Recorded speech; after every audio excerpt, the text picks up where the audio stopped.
2 a.m. Years ago, in the early 90s, my boyfriend was driving me home, and we saw a man lying on the ground in the strangest position, kneeling, with his head on the ground and bent at a sharp angle so that he faced the street. It was 2 in the morning, and the man was covered in sweat with his eyes wide open. We pulled over, and I hopped out of the car to check on this guy.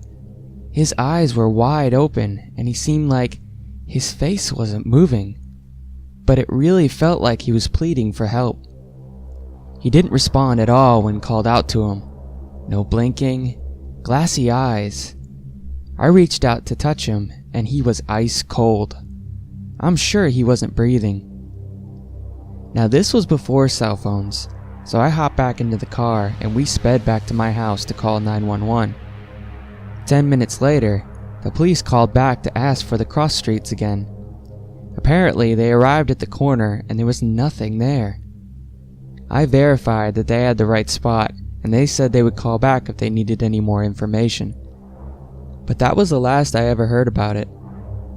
I checked the newspaper for the next few weeks, but we never found out anything else about that man.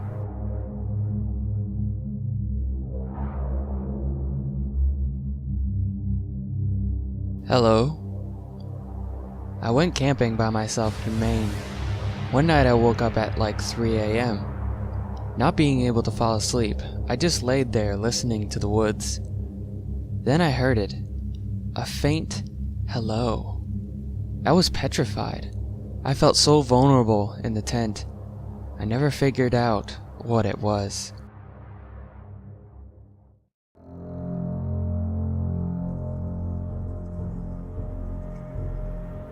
He's biting Daddy.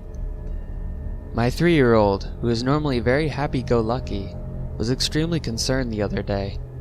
He kept looking around the room talking about the rhino. Who knows what a 3-year-old might translate as a rhino? This went on for about 20 minutes. He was very concerned and looking around the entire time. So we get to a point where he says the rhino is moving. My wife asks where the rhino is. He's coming to Daddy. Yeah, I'm Daddy, and my ass puckered just a wee bit at that moment. Fast forward about 4 days, which was last night, and he starts talking about the ghost. My daughter asks my son, where is the ghost? My son says, he's biting Daddy. What the actual fuck?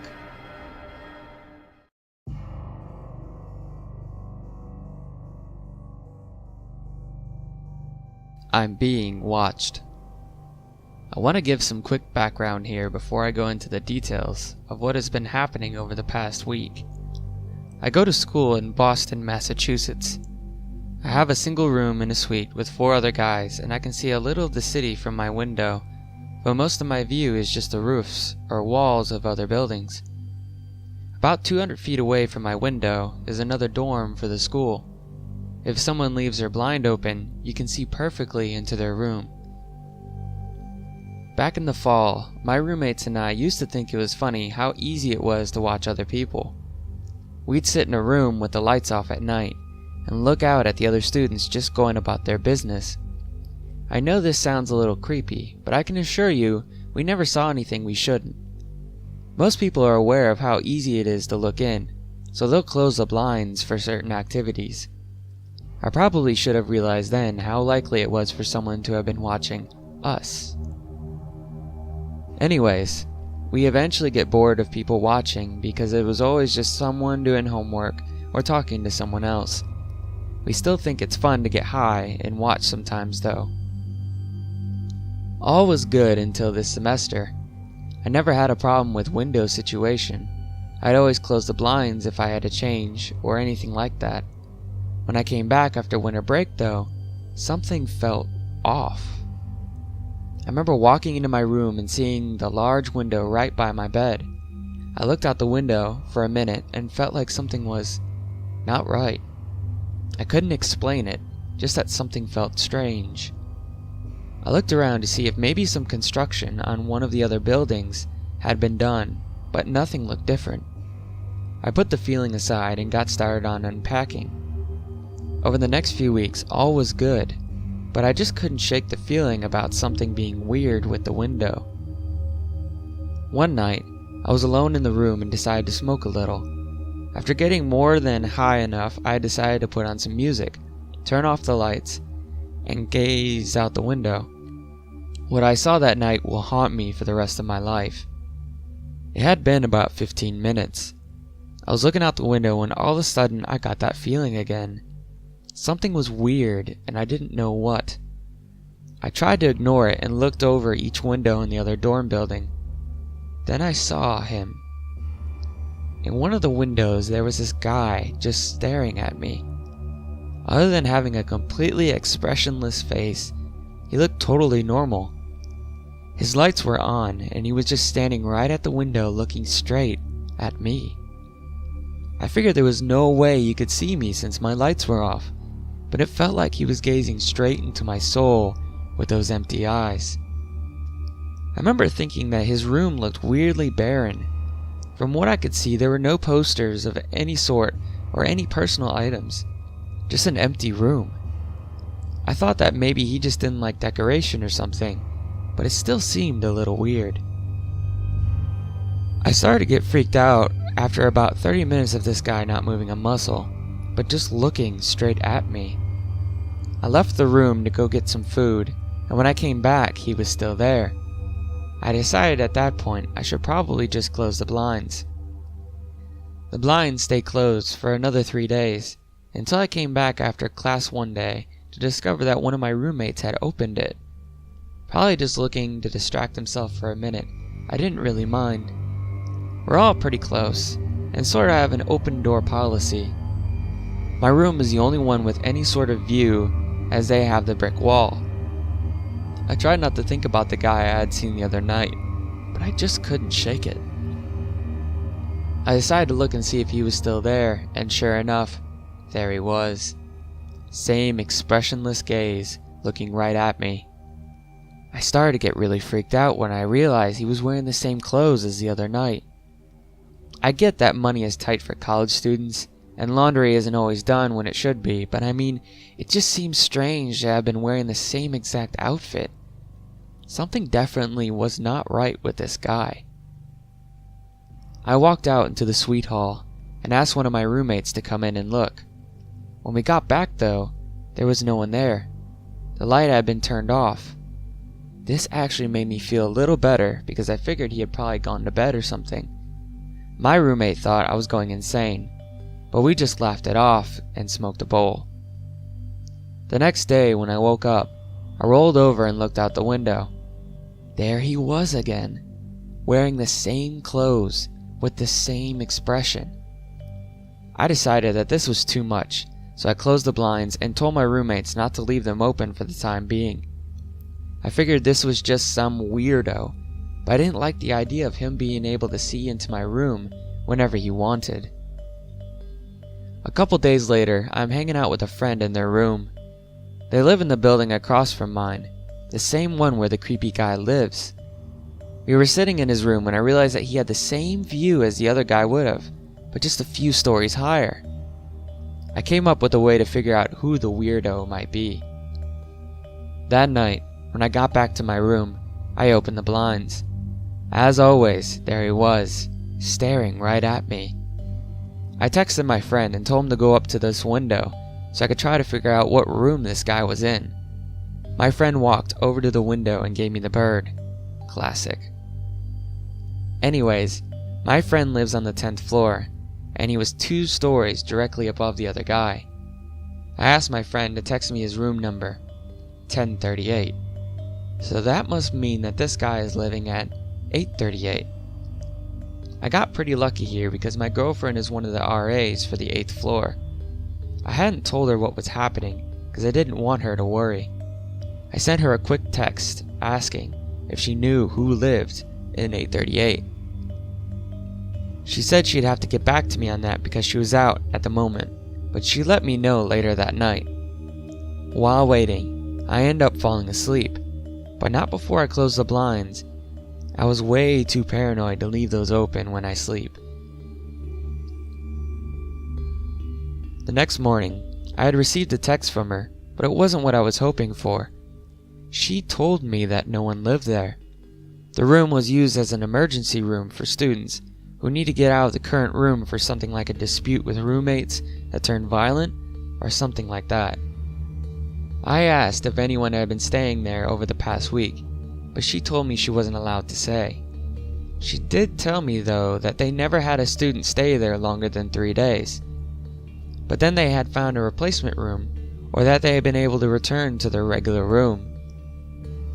After a bit of pestering, she told me that they hadn't had to use the room this semester yet. This freaked me the fuck out. Who is this guy? How is he staying in that room? I asked her if other RAs ever stayed there, and she said someone might go in there to check on it, but no one was allowed to stay there unless for an emergency. She wanted to know why I asked all this, and I told her what had been happening. At first she thought I was joking, but I assured her I wasn't, and she told me it was impossible. The only person who had a key to that room was the RD, and he definitely wasn't staying there. I asked her to send a picture of the RD, but it wasn't him. The RD was bald, and the guy in the window had short brown hair. Feeling very defeated and confused, I closed my blinds and got dressed for the day. That was this morning. Before I left, I made sure to check if the guy was there, which he was. I just got back to my room and he's still there. Should I report this? Just looking out a window isn't a crime, but if he isn't supposed to be in that room, then maybe something should be done. I might try and take a photo of him, but I'm worried he'd see.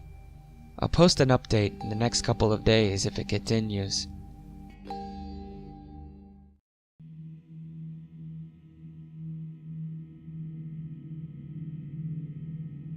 I'm still here. I came home pretty late one night, and my roommate's bedroom was shut, and I assumed she was sleeping already, but I saw something out of the corner of my eye in the kitchen. I said her name, but she didn't answer. I didn't think anything of it, so I walked into my room, and before I turned the light on, something whispered, "I'm still here." I turned on the light in my room, but nothing was there, so I turned on every light in my house and knocked on my roommate's door, and eventually opened it, but she wasn't there. So I left her light on too, and slept with all the lights on. When she came back the next morning, I asked her if she was messing with me, and she started crying and said she left because something was in the house, messing with her, and she had to get out.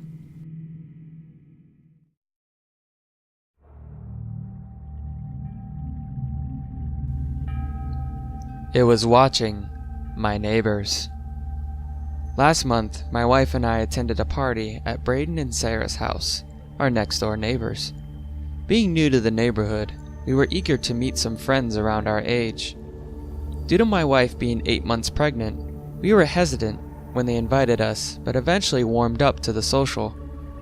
When we found out Sarah was expecting a week earlier from my wife, we instantly hit it off. Their friend group was large, but all 4 of us spent most of the night talking about our soon-to-be additions. Over the next few weeks, we became very close. My job as a manufacturing consultant allowed me to work from home, so knowing my neighbors was important. Since it was both couples' first child, our journeys were exciting to share with one another. Sarah was kind and had a clever sense of humor.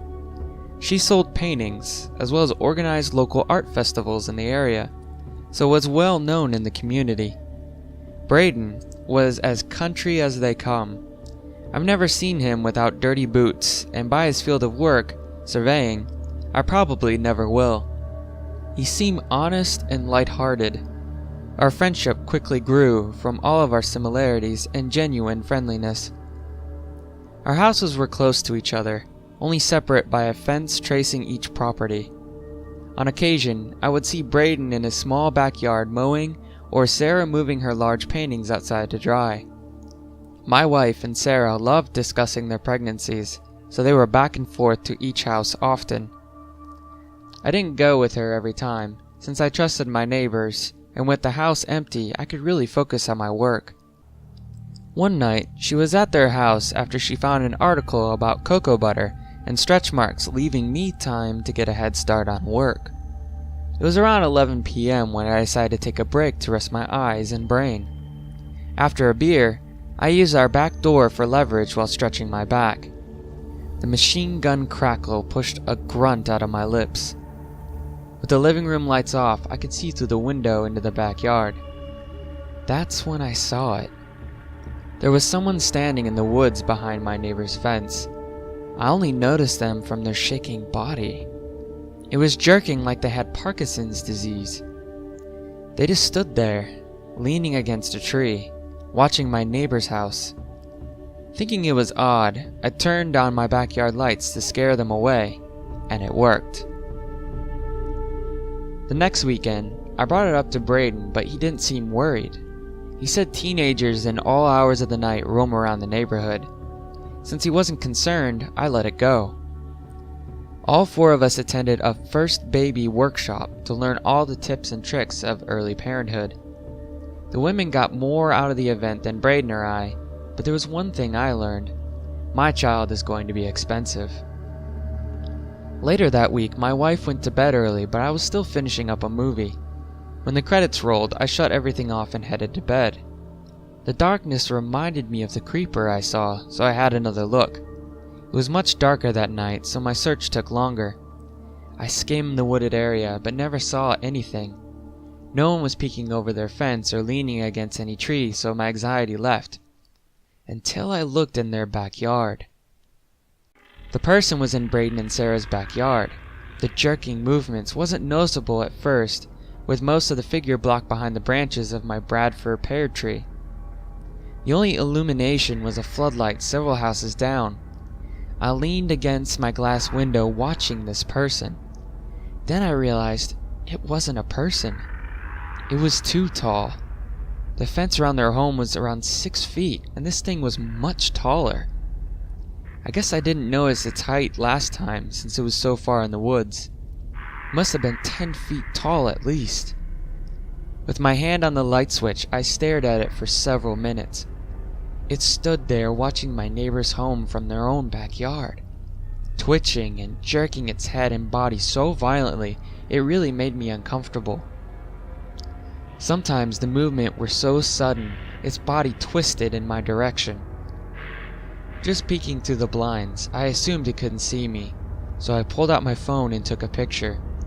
Even though it's very dark, I have attached the photo. After I took it, I called Braden. Luckily he answered, and he could hear the panic in my voice. Soon their backyard lights flashed on, and the thing was gone. I heard Braden shout a few cuss words before going back inside. While on the phone, I tried explaining what I saw, but even I couldn't believe it. After texting him the image, he wasn't convinced. The floodlight was pointed at the lens. He said shadows play tricks on the eyes. After, he convinced me it made more sense than a 10-foot tall person. He reassured me that they would be fine, and he told me about the pistol he kept near his bed, but we both left our lights on the rest of the night. Another week passed, and Sarah was getting close to her due date, which meant my wife was too. Braden and I had a bet who would deliver first, a bet we wisely kept to ourselves. Regardless of the winner, we were proud soon-to-be fathers, and equally as excited as our spouses. The day before her doctor was to induce Sarah, all four of us had a get-together at their home to celebrate their new adventure. We left around 9, and for the next few hours I completed some work I had postponed.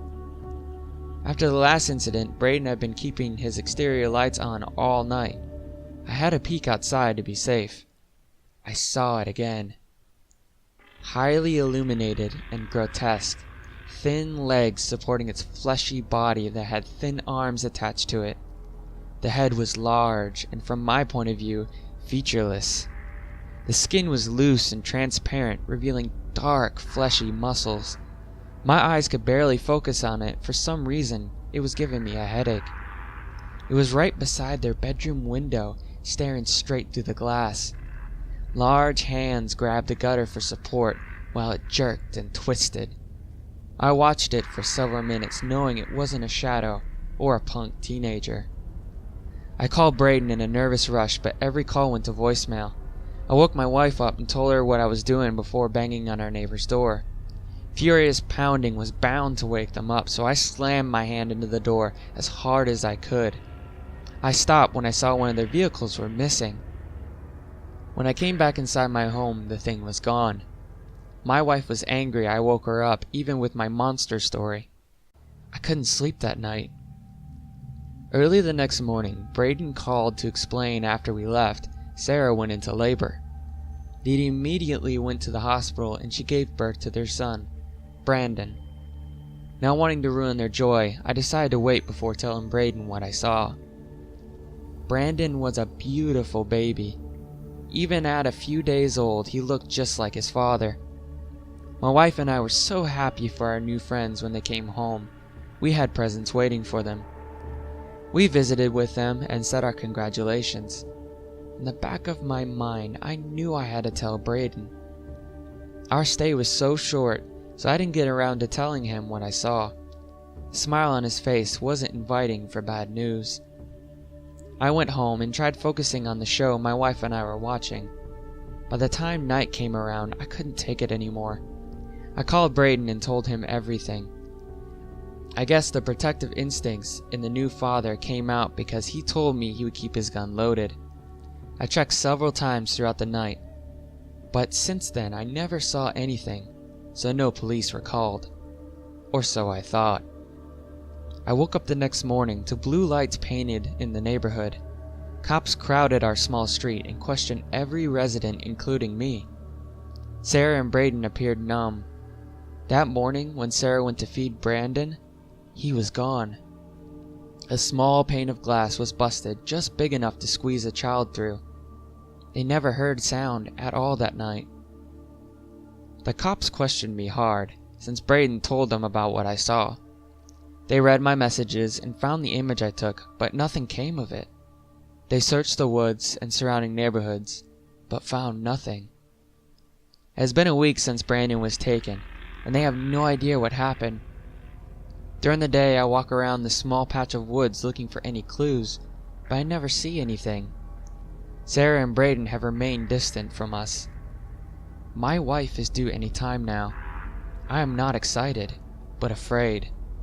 Last night, I peeked out the window and saw someone standing behind our fence. They were jerking and twisting while staring at my house.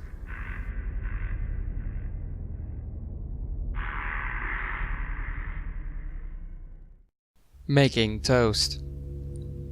Making toast late one night, facing the kitchen bench, eating for a good 5 to 10 minutes. I cleaned up and turned around and every single cupboard door and cutlery drawer were open.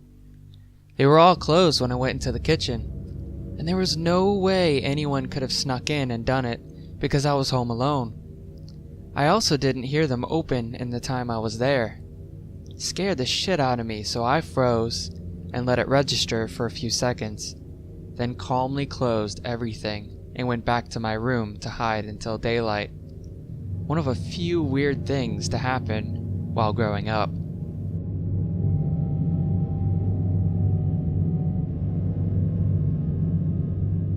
Scratching. We had quite a large house, shaped like an L, but the L was cut into a hill, so the bottom part of the L had a downstairs, which was almost underground. It had windows facing out, but a lot was either in the hill or under another floor.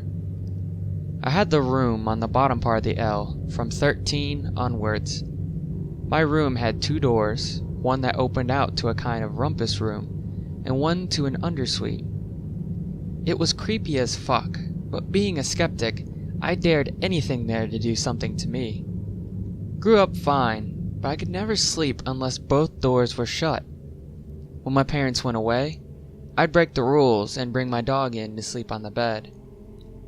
I woke a few times late to see her alert and staring at the door to the rumpus room. Occasionally I'd hear her clawing at the screen on the window, but we had dogs, cats, horses, and the local bush turkeys, foxes, you name it. I figured if something was there that shouldn't have been there, my dogs would have gone ballistic. Fast forward 5 years, I bring a new girlfriend to my home to meet my parents. We slept in my old room, and she woke up screaming between 12 a.m. to 3 a.m. twice out of the 3 nights we stayed there. Have been with her 5 years since, and it's only happened in that room. She won't sleep in the house anymore. My parents let my younger sister move into the room about 4 years ago. She asked me recently if I ever heard scratching on the window late at night. Both of the dogs we had, plus the cat and the horses, are all dead. It being roughly 10 years later, so the scratching is likely independent of the pets, unless the local animals are fucking with us. She also said she can't sleep unless both doors are shut, and she'll often put door stops under both doors so she hears if either door opens. She googled some stuff and decided to sage the room, and said she's had hectic nightmares since, and woke up screaming late at night a few times. For reference, she was about 14 when the night terrors happened with my girlfriend, so we never told her. As I said, it's still pretty creepy.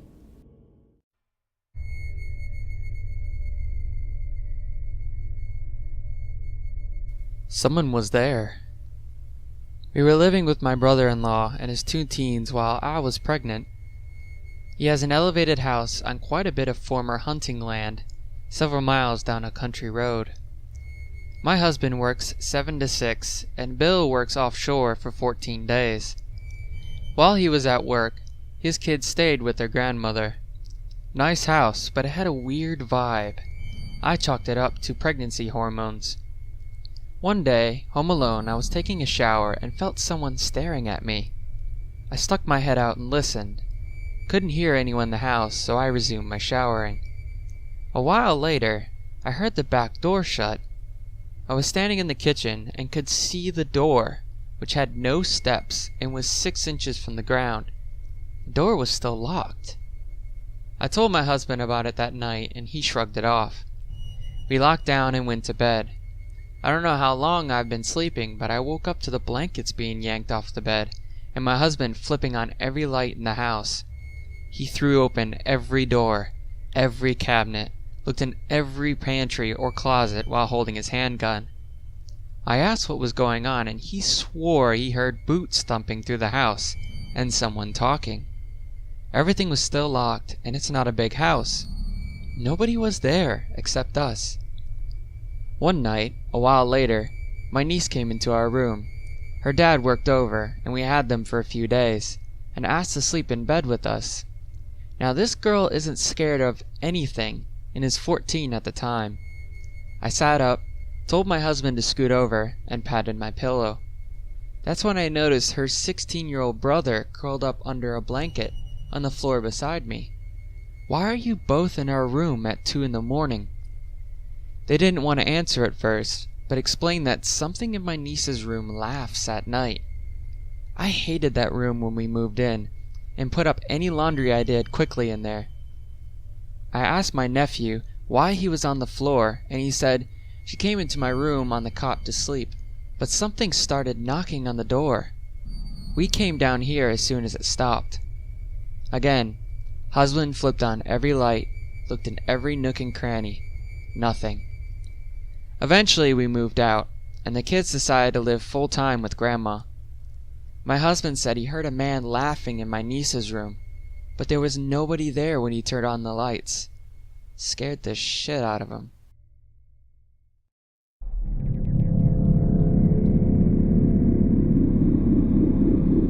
There's something strange about when my little brother sleepwalks. It started out relatively benign. I was awakened one day to the sound of quick footsteps outside my door. I would have normally thought nothing of it and have gone back to sleep, but on this particular night, I was gripped with fear. It sounded like someone was running on the landing on the other side of my door. When I opened my bedroom door, my heart started to race. My 10-year-old brother was running laps around the landing, arms stiff by his side, eyes wide open, curly hair bouncing all over his face. I stood in silence for a full minute, unsure of how to react. My immediate thought was that he was sleepwalking, but this looked different. His eyes were wide open, and I could quite easily see palpable fear behind them. I remember hearing that you shouldn't suddenly wake a sleepwalker, or they could go into shock, but this just felt different. "Jared?" I whispered. No response. He continued to briskly walk, arms and legs stiff as logs. "Jared!" And just like that, he seemed to snap out of it. But rather than acknowledge me at all, he did a short beeline and continued back to his bedroom at that same brisk pace. I warily watched him crawl into bed and roll over. The next morning, I walked into the kitchen and saw Jared quietly chomping down a bowl of Cheerios. "What was with you last night?" I asked. Jared looked up from his breakfast, his face looking high-strung and tired. He looked like he aged a decade overnight. "What are you talking about?" Jared asked. I thought I've seen the last of it. My brother's nightly excursions continued. Every few nights when the house was asleep, I'd be ripped from the depths of my sleep by the sound of hurried footsteps. And every time I opened the door to face him, I would see Jared doing laps around the stair landing, eyes agap with discernible terror. And every time I was able to usher him back to bed by simply calling his name out. I thought I had seen the worst of it until a few weekends ago. Midterm exams meant a lot of caffeine, and lots of caffeine meant I would certainly be getting up to piss in the middle of the night. I opened the bathroom door, rubbing my eyes. I turned on the light and began to rip down my PJs when something in the bathtub caught my eye. Eyes bloodshot and wide open, Jared stood in the corner of the tub, staring straight into the mirror across from him. I felt my insides clench with fear, and my heart nearly ripped out of my throat. Jared's arms were so stiff that his knuckles were white against his side. He looked oddly still. There was no discernible breath leaving his lungs. "Jared, what are you doing?" "There's something in the mirror," Jared said, and the goosebumps erupted across my body. His eyes did not leave the mirror once. His eyes were now filled to the brim with tears. I felt my own eyes water as I looked at the spot in the mirror where Jared was staring. What I saw was Jared staring back at me, smiling with the look of a man who was sick with joy. His huge smile and wide eyes looked oddly alien in the dim light of the washroom. I felt a prickly hot feeling spread across the back of my neck, and momentarily got lightheaded. I whirled back around to hear a thump behind me as Jared fainted in the tub and slammed his head. It's been a few weeks since that night. The doctors told us that Jared was fine medically. He spent days in a sleep lab running every test you could think of, and nothing. They did not discover a single anomaly in any of those tests. Except Jared doesn't talk anymore. He hasn't said a word in weeks, or made eye contact. The team of psychiatrists that have been seeing him think he got so spooked that night that it sent him into shock. To me, he looks devoid of any emotion at all. Not sad or afraid or anything. He just looks empty. I've stopped drinking coffee before bed, and if I really need to go, I leave a plastic water bottle or two on the nightstand beside me.